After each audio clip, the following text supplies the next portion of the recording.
मनोहर कातकडे, राहणार केपानगर, तालुका सिन्नर, जिल्हा नाशिक। मी नाशिकमध्ये 20 ते 25 वर्षापासून राहत आहे, पण आता माझा परिवार मोठा झाला असल्यामुळे आणि मला माझा घरखर्च चालत नसल्यामुळे मी एक विचार केला की गावी जाऊन शेती करावी। मी गावी गेल्याच्या नंतर मी शेती करण्यास माझ्या भावाने मला विचारलं, तुझं इथं काही नाही आहे आणि तुझा इथून काही संबंध नाही आहे आणि तुला इथून जावं लागेल, तर मी का जाऊ अशी विचारणा केली असता तर मला धक्काबुक्की करून शिवीगाळ करून मला तिथून काढून दिले। मी नंतर तलाठी साहेब निमगाव यांच्याकडे गेलो असता तर मी उतारा काढला असता तर मला असे आढळून आले की माझी जमीन ही माझ्या भावाने त्याच्या बायकोच्या नावावर बक्षीसपत्राने करून दिली आहे। तर मला खूप झटका बसला। नंतर मी तलाठी साहेबांची विचारणा केली तर तलाठी साहेबांनी योग्य पद्धतीने मला सांगितलं की 155 खाली सुखदुरुस्ती अर्ज करा। मग मी पूर्ण डॉक्युमेंट काढण्यास सुरुवात केली। याला मला 6-7 महिने लागले, पण याच्यामध्ये मला खूप अडथळा आला। आमच्या गावचे उपसरपंच ज्ञानेश्वर कचरू कातकडे उर्फ किशोर कातकडे हे आमच्या गावचे उपसरपंच हे दलाल आहे। यांनी गरिबांच्या बी खूप जमिनी गायब केल्याचं असे मला कळले आहे आणि या सरपंच आणि कैलास मनोहर कातकडे यांचे सासरे हे या बक्षीसपत्राला साक्षीदार आहे आणि यांचा मला खूप त्रास झाला। मग नंतर मी माझ्या पद्धतीने डॉक्युमेंट करून मी कायद्याने लढलो। नंतर मला सिन्नर पोलीस स्टेशनला किशोर कातकडे आणि कैलास कातकडे यांनी माझ्यावर गीते साहेबाला हाताशी धरून गुन्हा नोंदवण्याचा प्रयत्न केला होता, पण मी हादरलो नाही आणि पैसे देऊन त्यांनी काय केलं मला काय माहीत नाही, पण माझ्यावर दबाव टाकण्याचा आणि गुन्हा नोंदवण्याचा प्रयत्न केला, पण मी तो हाणून पाडला।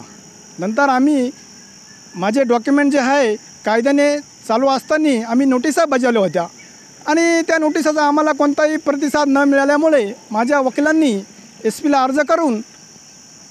अर्ज करून दिला आणि नंतर मला सिन्नर पोलीस स्टेशन NA पवारदादा यांनी मला बोलावलं की तुमचा जबाब घ्यायचा आहे। तर मी जबाब देण्यासाठी सिन्नरला पोलीस स्टेशनला MIDC ला गेलो। माझा जबाब घेतला आणि माझी सही घेतली आणि चुकीच्या पद्धतीने ही फिर्याद फेटाळून लावली आणि नंतर आमचे पोलीस पुतणे अजिंक्य कातकडे हे मुंबई पोलीस दलात असल्यामुळे यांनी या अधिकाऱ्यांना हाताशी धरून पैसे देऊन माझ्यावर गुन्हा दाखल करण्याचा प्रयत्न केला होता।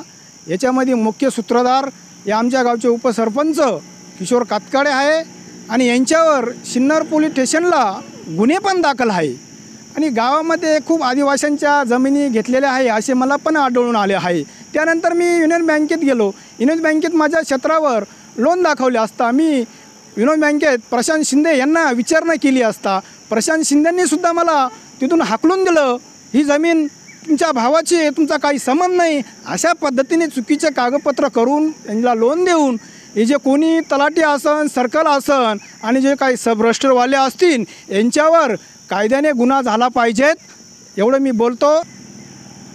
गुन्हा यांच्यावर कायद्याने विचारणापूस करून यांच्यावर गुन्हे दाखल करण्यात यावे आणि यामध्ये माझ्या परिवारावर सुद्धा चुकीचे आरोप करण्यात आले।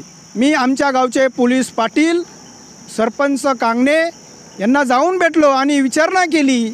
या लोकांनी माझ्या मुलांवर आणि फॅमिलीवर अशा चुकीचे आरोप केले तर पाटील बोलले की मी त्यांना बोलून त्यांची चौकशी करून 100% मी तुला न्याय देईन।